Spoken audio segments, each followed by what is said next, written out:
Good morning. Today, we are going to look at the third of three videos on Chapter 4 in your textbook, which is entitled Organization and Regulation. Now, this last video will essentially cover the idea of homeostasis. And I want to stress right off the bat that homeostasis is probably the most important concept that we're going to talk about this semester. Every system in your body is responsible for maintaining homeostasis to some degree or another. Now, what is homeostasis? Well, by definition, homeostasis is the ability to maintain a relatively constant internal environment in the body. All right. Now, what do we mean by that? Well, we mean your body temperature needs to remain on or about 98.6 degrees Fahrenheit. Your blood sugar levels have to stay about 200 milligrams per milliliter. And your hormone levels, your all sorts of things need to be maintained at a relatively stable level. Right? And that's what homeostasis is all about. Now, as I said, all systems help to maintain homeostasis. This is one of the key concepts that we'll talk about. But two systems really do play major roles. In other words, their primary roles are to maintain homeostasis in the body. And those are the nervous system and the endocrine system. And we'll spend a full chapter talking about each of these two systems. But while we're here, I do want to stress that the nervous system, whoopsie daisy, the nervous system, the nervous system is for very fast responses, but the responses themselves are short-lived. All right, they only last a very short period of time. So they're short-lived. All right, the endocrine system tends to be much slower. And by the endocrine system, I mean hormones and that sort of thing. But the effects tend to be very long-lasting.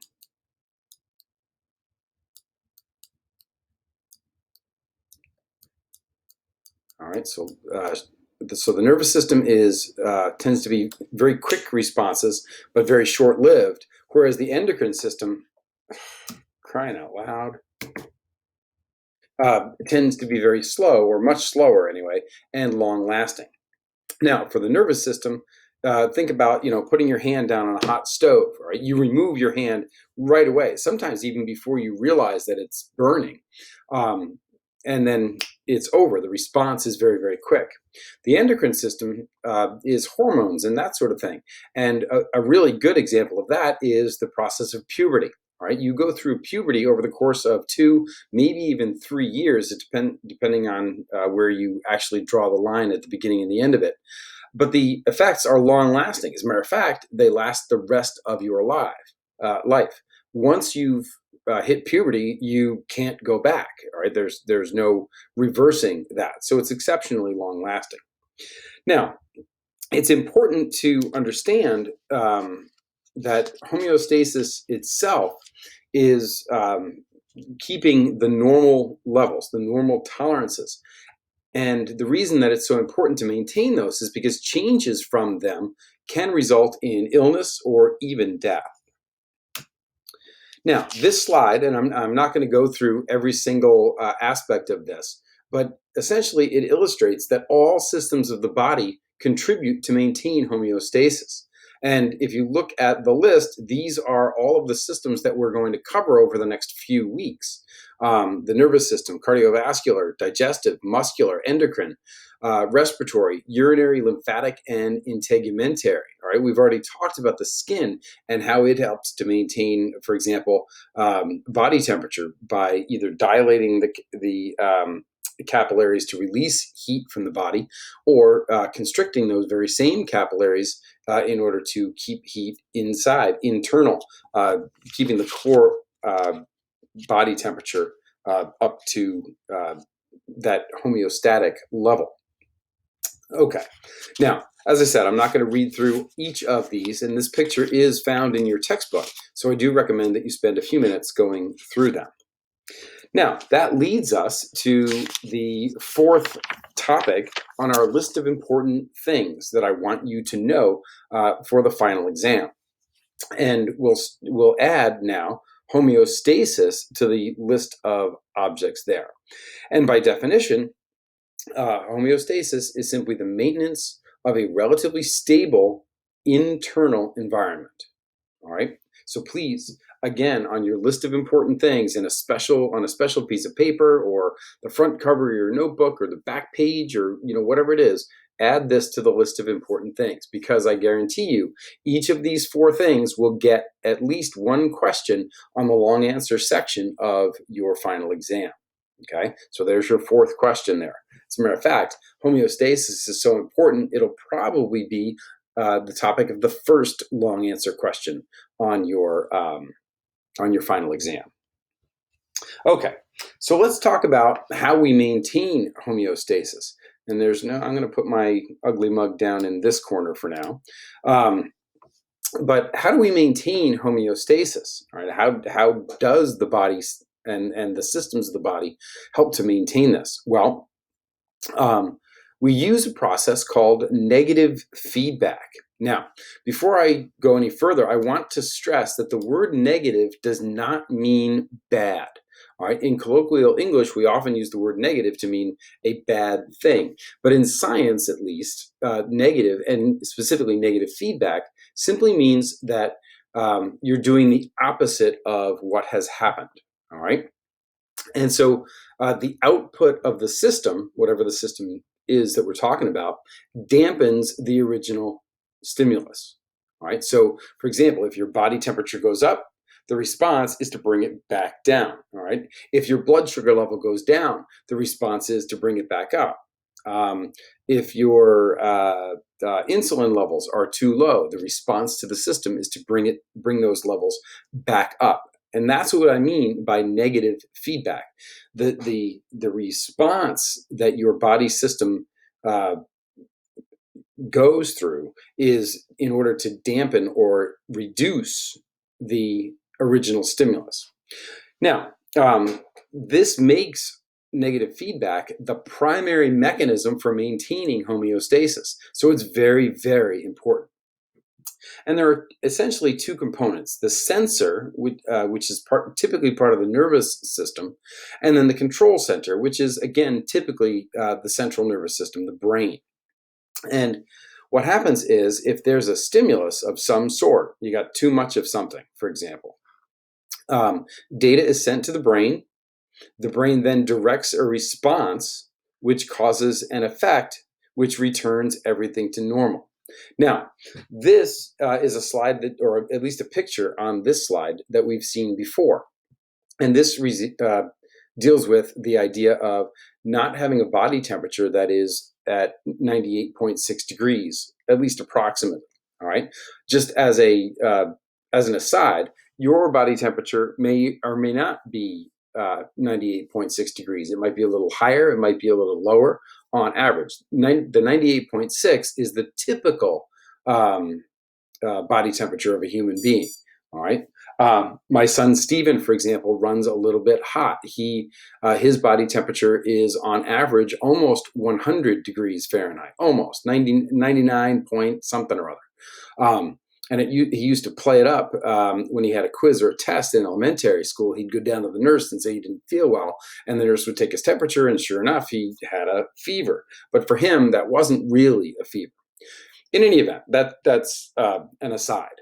So what happens if your body temperature... It's 12 o'clock. Well, thank you, Jesus. If your body temperature is above normal, that's a stimulus. All right. The brain then realizes that, and it directs a response to that stimulus. What's the response? The response is to begin to sweat and to dilate the blood capillaries that are found in your skin in order to release heat from the core of the body. All right, and that will eventually return the body back to a normal body temperature, homeostasis. If, on the other hand, your body temperature drops below normal, that is also a stimulus. And the body will sense that and send messages to the brain. And in response, the brain will then constrict those blood vessels, so make them smaller to keep that hot blood in the core of the body, and turn the sweat glands off. And so that will help to raise the body temperature. Now, if the body temperature remains very low, you may also begin to shiver, right? Which is simply taking the muscles and literally rubbing them against one another. And of course, for those of you who took physics, you know that when two surfaces rub against one another, they generate heat, right? Because you're working against the force of friction. And so shivering is just literally rubbing your muscles together to generate heat, and that will also help to raise the body temperature back up to where it should be. Now, that brings us then to the fifth item on our list of important things. And we've got five questions on your final exam, all right? And there's 8 altogether, so we're more than halfway there now. And that is negative feedback, okay? And negative feedback mechanisms are simply mechanisms that reduce the stimulus that cause them, period, all right? They are mechanisms that reduce the stimulus that caused them. And of course, this makes it the primary mechanism of homeostasis, all right? Your body temperature goes up, the response is to bring it back down. Your blood sugar levels go up, the response is to bring them back down, all right? And so whatever you can do to make things, again, normal, stable, to reach equilibrium, that's the point of a negative feedback mechanism. Now, there's also the idea of a positive feedback loop. Excuse me. And once again, I want to start off by saying and stating unequivocally that the word positive does not necessarily mean good, okay? Whereas negative doesn't mean bad, positive doesn't mean good, at least in the science terms, all right? And a positive feedback loop is something where you increase the stimulus, all right? And so it's a mechanism for increasing the change of the internal environment in one direction.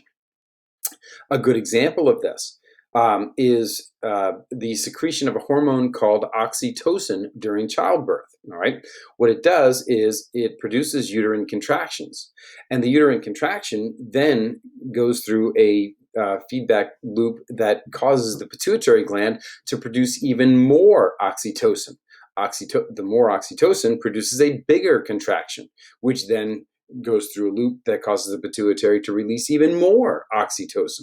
And this continues to happen until the baby is born. And so a positive feedback loop has a definite end point, all right? Other examples include the digestion of proteins in the stomach. You keep digesting and digesting, and you move at a more and more rapid pace until all the proteins are digested, and you're just left with amino acids. Another example is clotting of the blood. If you fall down and scrape your knee, all right, your blood will clot and clot and clot and clot, boom, until it's covered up, all right, and the clot has sealed the wound, all right. At that point, you want the blood to stop clotting because obviously you don't want all of your blood in your body to clot. Now, there are occasions when a positive feedback loop can be harmful, such as when fevers rise too high. My son Jack, when he was very little, on the very first day of nursery school, ran a fever, and it started out low and it got really high really fast, and until the point where he started actually having seizures. Right now, we don't know what caused the infection that gave him the fever, but he had to be rushed to the hospital from the nursery school. All right, and so positive feedback can be dangerous, although I don't want to give you the impression that it's always dangerous. In a lot of cases, it's not. You want your scraped knee to scab up. You want to finish digesting the proteins in your stomach. And of course, if you're giving birth, you want it to, be over at some point. Okay. Now, last but not least on this slide, this is a video on homeostasis.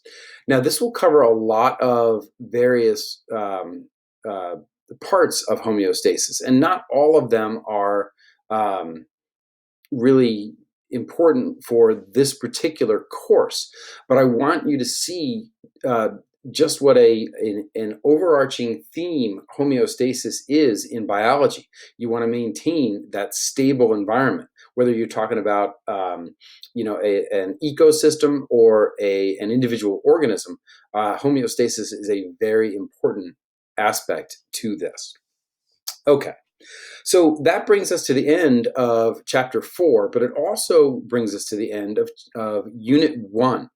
And so for your next mission, which will be on Thursday, tomorrow, in theory, we're going to have our very first quiz. And this quiz will cover chapters 1 through 4.